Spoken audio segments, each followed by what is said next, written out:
Pigeons. What do you think when you hear that name? Rats with wings? Disease-carrying pests? They haven't always been viewed that way.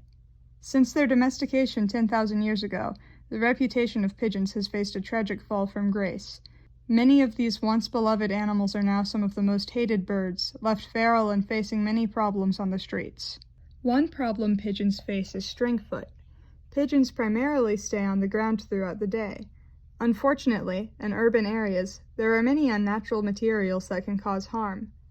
Oftentimes, urban pigeons will get thread, artificial human hair, dental floss, and the like tangled around their feet. Pigeons are unable to remove the string themselves, and with time the strings can tighten and lead to serious pain, foot problems, and even the need for amputation. In order to learn more, I contacted the City Pigeons Help Foundation, a volunteer network based in the Netherlands that is dedicated to de-stringing and rehabilitating urban pigeons who suffer from string foot. They de-string around 20 pigeons per week, and since their formation have rehabilitated and provided medical care for hundreds of pigeons with more severe injuries.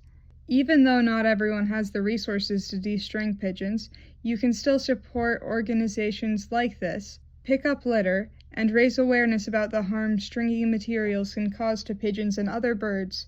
In my volunteer work with the Carolina Raptor Center, I do an activity with visitors where they have a rubber band tangled on their hand and have to try and remove it without the use of their other hand. This helps people to understand the difficulties litter, especially strings like fishing line, can cause for birds who get tangled in it.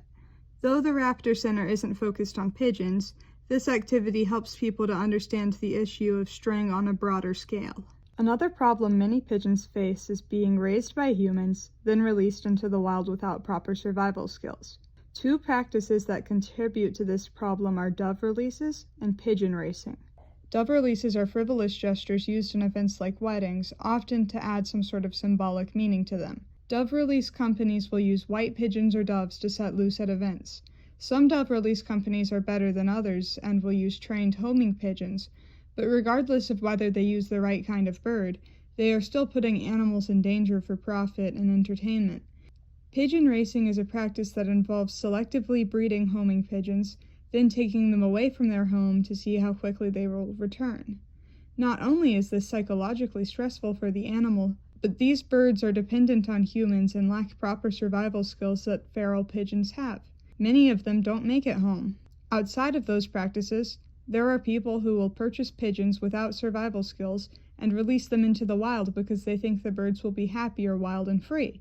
Surviving domestic pigeons or doves that don't get killed by predators but that don't make it home are often found starving, injured, and in need of help.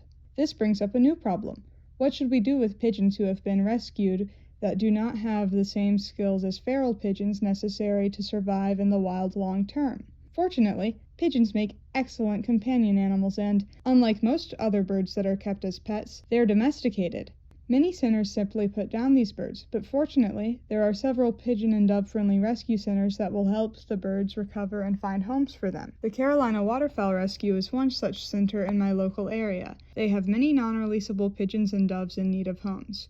In order to help, I became a foster home for non-releasable pigeons and doves to clear up space and to prepare those birds for their future. Telling people I foster pigeons is a conversation starter for sure, and I use this as an opportunity to help spread awareness on the struggles these birds face, on how awesome they are, and how people can help them out.